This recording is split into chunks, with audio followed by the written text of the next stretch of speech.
Hello? My name is Tanya Giles. I'm calling from DHS, Aging, Adult, and Behavioral Health Services. I think they're grateful to know that we're still here throughout this crisis.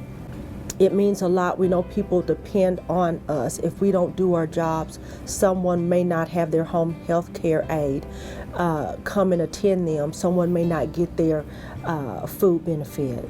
I wanted to call you back and let you know that I hadn't forgotten about you. Everything we do impacts another human being. That's one thing we never forget. My name is Tanya. The COVID-19 Command Center was a response to the COVID-19 pandemic. We have roughly 170 employees throughout the agency. Primarily, all of our outbound callers are working from home or working remote throughout the agency that are making calls to ensure that beneficiaries are continuing to receive the home-based health services that we provide as an agency. Do you have any food at home right now? We're asking them, are you receiving your pharmacy services? Is your caregiver coming to the house to check on you and to take care of your needs? Are medical services being met? Do you have food in the house? And just making sure that just overall the critical needs are being met.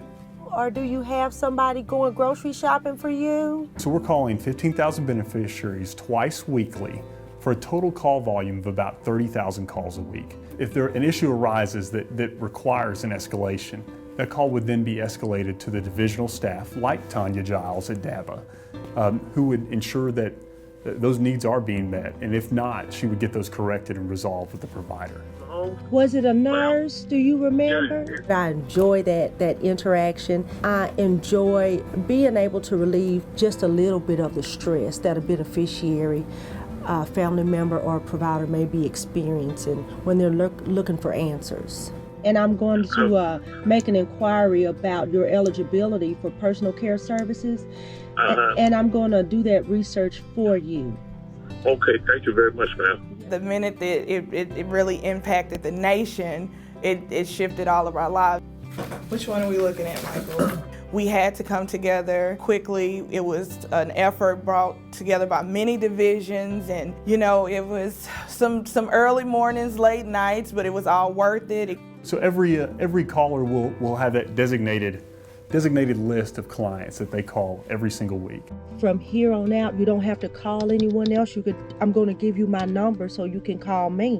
One story that we've heard recently was that a beneficiary that receives oxygen, that uses oxygen, didn't have electricity at the house. And so when we heard about that, our outbound caller reached out and actually worked with the nurse to make sure that we contacted the energy company.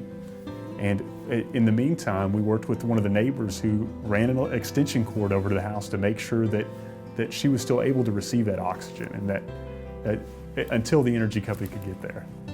We want them to feel that they have a human being to talk with, a human being that cares, a human being that will follow up with them. But also, we want to remind people that we are human beings. Thank you, Ms. Cal. And there may be times that we don't solve conflicts or solve some of the issues that a beneficiary, provider, family member has immediately. But I will be calling you and checking on you as I look into your case. That doesn't mean we're not trying, and we will continue to try, and we will continue to improve our process. Is there anything else I could do? No, sir.